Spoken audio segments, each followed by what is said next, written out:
Bayangkan seseorang yang nyoba memakai narkoba, ya. Kita semua ini kalau nyoba memakai narkoba, terus sial ketangkep, pasti pasalnya 111 ayat 1 atau 112 ayat 1 memiliki menguasai tanpa hak narkotika, ya kan? Nah kalau bandar dengan pengedar, dengan pemakai disamakan, itu tidak adil karena aturan hukumnya tidak seperti itu. Nah jangan sampai ya Amar dalam kasus pertama 6 tahun yang lalu ya, dia ya, betul. Oke lah kalau kita berbicara flashback lagi. 2017 pertama dia tertangkap berurusan dengan narkotika, seharusnya dia mendapat hak-hak khusus untuk tidak dilakukan proses pemidanaan. Bayangkan untuk mendapatkan hak rehab, dia harus dimasukkan ke penjara sampai dengan hampir 150 hari. Nah, apakah kita bisa menjamin di dalam lapas itu steril atau tidak? Jangan sampai kita memasukkan kambing ke kandang harimau. Nah, artinya Amar Joni yang sekarang, apapun keadaannya Amar Joni sekarang itu adalah sebuah sistem akibat dari suatu sebab. Kita ingin mengevaluasi agar undang-undang narkotika ini black or white.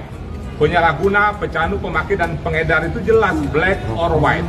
Sudah jelas di dalam Pak Presiden baru-baru ini di depan Bapak Kapolri sudah mengatakan permasalahan narkotika harus didahulukan.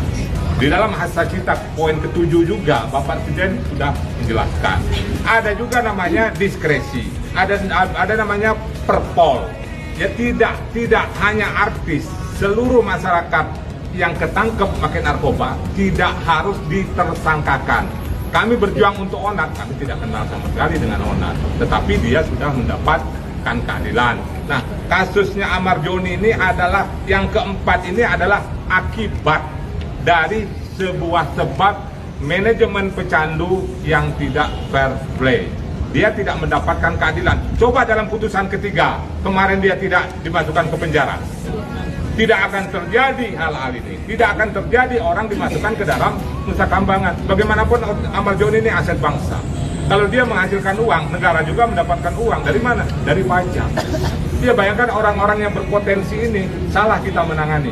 Ya, penanganan Amar Joni itu kan, kalau dihukum ini bukan kita berbicara pemberantasan lagi. Ya, masalah pemberantasan Amar Joni ini bukan lagi ranah pemberantasan. Ini adalah ranah hukum. Semua berjalan berdasarkan hukum. Perpindahan Amar Joni ke Nusa Kambangan juga berdasarkan hukum. Nah, yang kita evaluasi adalah apakah unsur-unsur memindahkan Amar Joni ini sudah terpenuhi di dalam proses asesmen, di dalam litsus, di dalam PP, peraturan pemerintah dan undang-undang pemasyarakatan. Apakah pertanyaannya apakah dia itu bandar besar? Tidak. Apakah dia teroris? Tidak. Apakah dia koruptor? Tidak. Iya kan? Ya artinya orang di dalam itu kan, ya namanya orang di dalam. Ada hal-hal yang tidak baik. Namanya pergaulan ini kan medan magnet. Yang lemah pasti akan mempengaruhi. Yang lemah itu akan dipengaruhi oleh yang kuat. Ya kan? Ya mungkin ya bayangkan.